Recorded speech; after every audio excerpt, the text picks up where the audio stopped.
හොඳයි කොපි විත් ලහරන් මුත් වැඩසටහනේ අවසන් විනාඩි කිහිපයක් මොනවද කියන්නේ හොඳයි හිටවලා ඒවල් අපි මේ තේරිලා නොතේරී ඉඳීමත් බොරු කීමක් හා සමානයි. අපරාධිකයක්.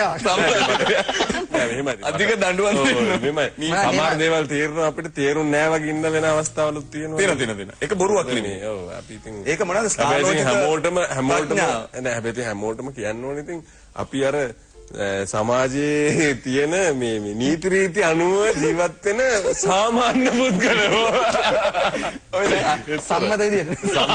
සම්මත විදියට. ඔයා ජීවත් වෙන්නේ සම්මත තත්ත්වයකට. මචං ඒක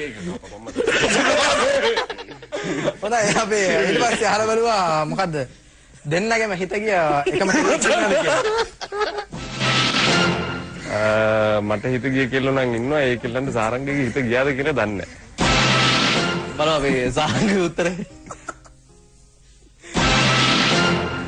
හිත ගිය තැන් අපිට කියන්න බෑනේ. හිත ගිය තැන් ඒ තරම් තියෙනවා. හරි ඊට පස්සේ අපි අහලා බලුවා මේ අනිත් කෙනාගේ එකිනෙකාගේ දැක්කම හොඳම රංගනයන් මොනවද කියලා. සුපර් 6 එකේ සාරංගගේ ඇක්ට් එකට මම ආසයි. ඊට කලින් මොනවද ආස කරපු රංගනයන් තිබ්බේ සාරංගගේ? සාරංගගේ දැන් තිබ්බ දැන් පෙන්වන්න බැරිද? ඒක තමයි ඉන්නේ මේක තනි කර ඇක්ට් එකක් තියෙන්නේ. දැන් පෙන්වන්න බැරිද? දැන් ආයෙ පෙන්වන්න. දැන් තාවරන්න වෙන මැට් කරනවා කොහොමද?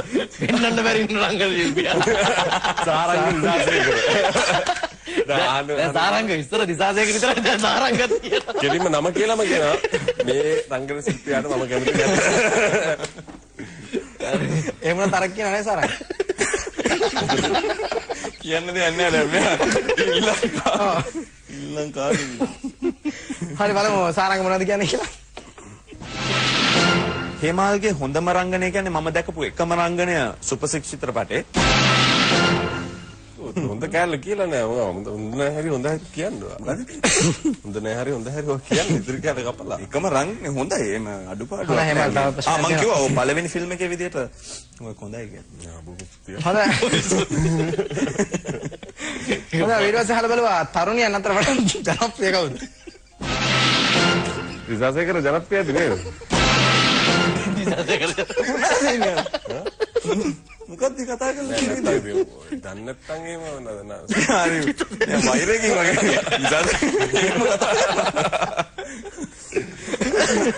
හරි බලමු සාරංග මොනවද කියන්නේ? හරියටම කියන්න බෑ. මට හිතෙනවා මම කියලා.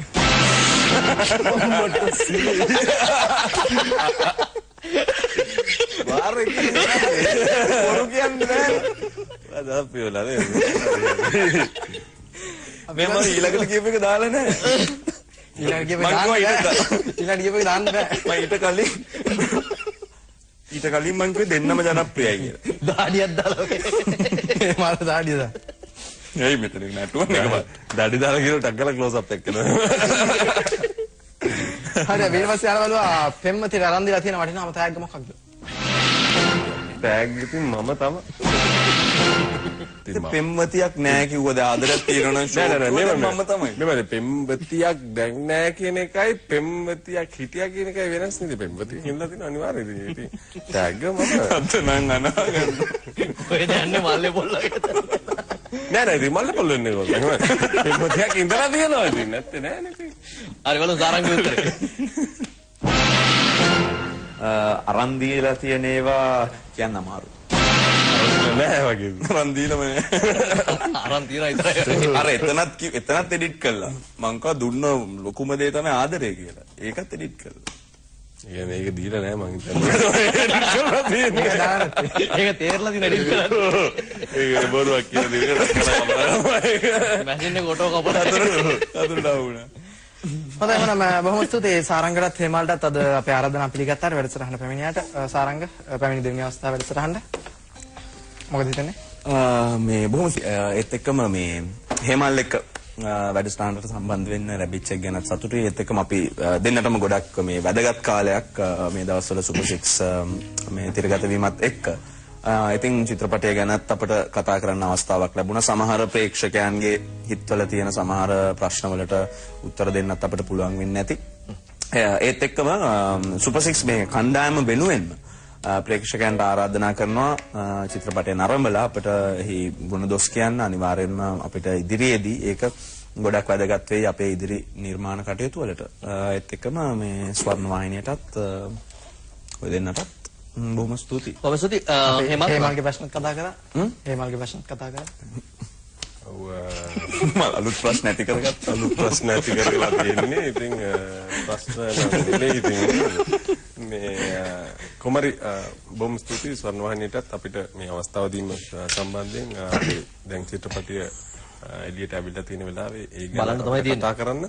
ඔව් ඉතින් අපි හැම කෙනෙකුම ආරාධනා කරනවා ඇවිල්ලා බලන්න චිත්‍රපටි බලලා ඉවරලා අපිට ඒකේ ගුණ බලලා කියන දේක් බලලා කියන්නේ. මේ කියන දේවල් අහන්න එපා. බලලා ඊට පස්සේ ඔයගොල්ලන්ට කියන්නේ තේරුම් ගන්න පුළුවන් චිත්‍රපටි බලුවට පස්සේ අපි ඇත්තටම සමාජයට පණිවිඩ අපි කතා කරා වගේ පණිවිඩයක් දෙන්න උත්සාහ කරනවා. ඉතින් ඒක නිසා මේක අර වාණිජ්‍ය සිනමාවක්ම විතරක් නෙමෙයි අපි ඉතින් try කරනවා දෙයක් කරන්න. ඒතකොට ඉතින් බොහොම ස්තුතියි ඔයගොල්ලන්ටත් මේ අවස්ථාව දීම සම්බන්ධයෙන්. ඉතින් හොඳට කාලය ගත. මේ තව එක දෙයක්. සමහර වෙලාවට මේ චිත්‍රපටයේ අවසානයේ ගැන මේ තේරෙන්නේ නැහැ අන්නේ එහෙම කතාවකුත් කියනවනේ අවසානයේ ගැන කියලා.